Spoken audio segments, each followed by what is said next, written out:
Bonjour. Aujourd'hui, l'objectif de ce cours est de découvrir les bases du montage cut avec OpenChat. Pour ce faire, j'ai importé 5 plans que je vais monter sans transition dans ma timeline. On peut constater ici que la timeline nous est fournie avec 5 pistes au démarrage du logiciel, ce qui est beaucoup pour un montage, sachant qu'on peut en utiliser 2, une pour la vidéo et une pour le son, voire 3, pour ajouter des superpositions d'images ou de titres. Donc nous, aujourd'hui, on va juste en utiliser 2. Donc pour importer des plans sur la timeline, on peut effectuer un glisser-déposer, ou quand on veut en importer plusieurs à la fois, il y a un outil qui est très pratique, c'est la sélection multiple ici dans le gestionnaire de fichiers, et avec un clic droit on peut ici appuyer sur ajouter à la timeline. Ce qui est pratique, c'est que ça nous ouvre ici une fenêtre avec pas mal d'options qui nous permettent de configurer de manière automatique des transitions entre chaque plan. On peut également changer l'ordre des plans, donc passer le plan 5 à la place du plan 4, à la place du plan 3 et ainsi de suite, voire les enlever, donc on peut enlever celui-là aussi. Une fois qu'on a choisi les plans que nous voulons importer et dans quel ordre, on peut cliquer sur OK et on verra qu'il s'importe ici dans la timeline de façon à la suite les uns de l'autre. Donc moi je vais placer mes plans donc dans l'ordre de nommage. J'ai déjà fait le travail de dérochage et j'ai placé mes plans dans l'ordre. Donc voilà le plan 2 qui sera suivi par le plan 3 et par le plan 4.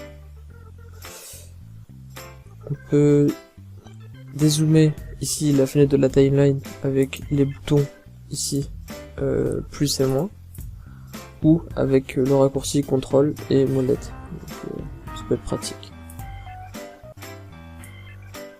Et le plan 5, voilà. Donc une fois qu'on a notre plan, on peut le prévisualiser avec la barre d'espace.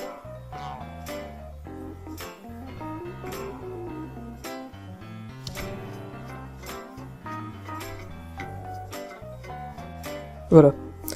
Donc une fois que notre montage est fait, donc là par exemple j'ai envie de rajouter un cut à cet endroit, on peut utiliser l'outil cut ici. Donc on passe en mode cut. Là on peut découper les pistes à n'importe quel endroit, donc c'est pas très pratique et pas très précis.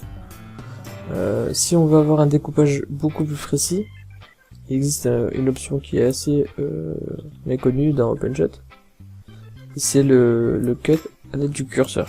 Donc pour ça, on se place à l'endroit où l'on veut effectuer un cut, et on effectue un clic droit sur le curseur.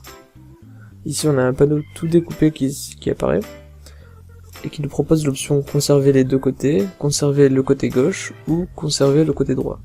C'est très pratique, surtout si on travaille sur plusieurs pistes, comme de cette façon, et que l'on veut que la découpe s'effectue sur les deux pistes. Donc là, si je fais conserver les deux côtés, la découpe sera sur les deux pistes et conservera les deux côtés de chaque piste.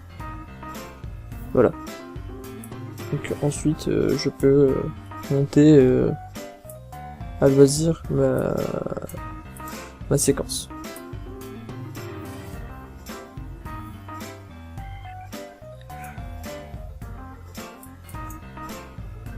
Maintenant, si je souhaite exporter ma séquence, il me suffit juste d'appuyer sur le bouton rouge ici, exporter la vidéo, de lui donner un nom, mon super clip, une adresse, et de choisir ici une qualité. Donc on peut choisir la qualité élevée pour ce projet, et c'est à peu près tout. Il ne reste plus qu'à cliquer sur exporter la vidéo, et la vidéo sera exportée. Voilà, la vidéo est maintenant exportée. C'est la fin de ce tutoriel, je vous dis merci de m'avoir suivi. C'était Saïd de Panoramix, et à bientôt pour de nouveaux tutoriels.